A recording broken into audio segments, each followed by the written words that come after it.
Salah deal done, league title more or less done. Let's talk to Jamie Carragher. What's the overriding emotion, do you think, amongst Liverpool fans today? Relief? It's all, at least the deal's been sorted out.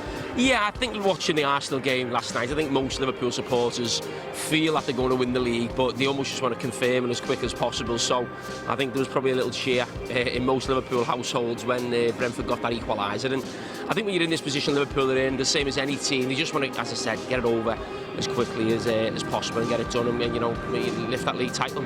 The Salah contract negotiations seems to have been going on forever. Now that it's sorted, what impact does that have on the Liverpool players in that dressing room this afternoon? I think what it does for the Liverpool players, not just the Liverpool players now, probably more for maybe future Liverpool players and maybe players that Liverpool are looking to in the summer. I think the manager mentioned that in his press conference when you're speaking to players now, as they will be, players and agents over these next few months. It's always helpful to say Mo Salah's still at the club next season. So I think not just the players inside the club, more the players that Liverpool will maybe acquire in the summer. What about Virgil van Dijk? We haven't heard any news yet. Is this news likely to nudge him in the direction of staying put as well?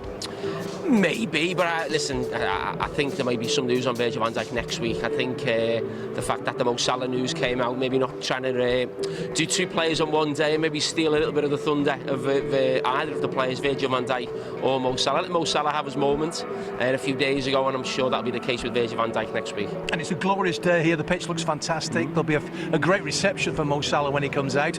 West Ham, the perfect opponent for Liverpool today. They've got a dreadful record here.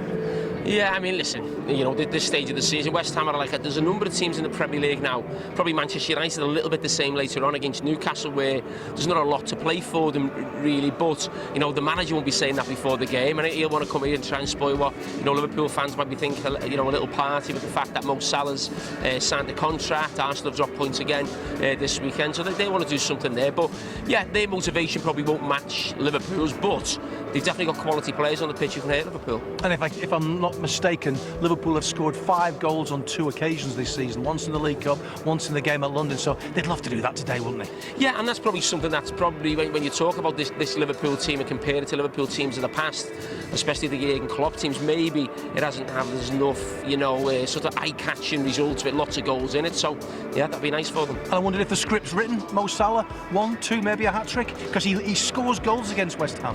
Yeah, and listen, he'll want to finish the season really strong. I think there's no doubt for me he's going to end up winning Player of the Year, but in the last few weeks he hasn't been the Mo Salah of old. Hopefully the sign of the contract, we'll go back to seeing the Mo Salah that we've seen for most of the season. And before all the excitement and the anticipation, we've got the very emotional tribute for Hillsborough, 36th anniversary. Does that inspire the Liverpool players? I mean, a lot of them who haven't been at the club for a long time, I'm guessing that they're aware of it, they've been told about it. How much of an inspiration does that prove today? Yeah, listen, it's a huge part of the history of the football club, and any player coming to this club, I'm sure will know about it, will certainly know a lot more about it when they sort of, put on that red shirt and get to know, as I said, the history. It's not just about, the trophies of the club. There's a lot more to it than that, and that's makes it the club that we are, and it's a day that we always look back on, and we'll never forget it. And a nailed on Liverpool win and one step further to that title today? No result's ever nailed on. It's in the Premier League. Liverpool, lost their unbeaten run last week away at Fulham, took the early lead, thought you'd go on and coach the game. That didn't happen. That's the Premier League. So, no, I don't think it's nailed on. But Liverpool at home, at Anfield, playing West Ham, you'd expect them to win, but they've still got to do the business. Expectancy, that's what it's all about. Good to see you. Thank you very much indeed, Jamie Carragher, with me there. Should be a fascinating afternoon. We kick off here at 2 o'clock. Stay with us for team news.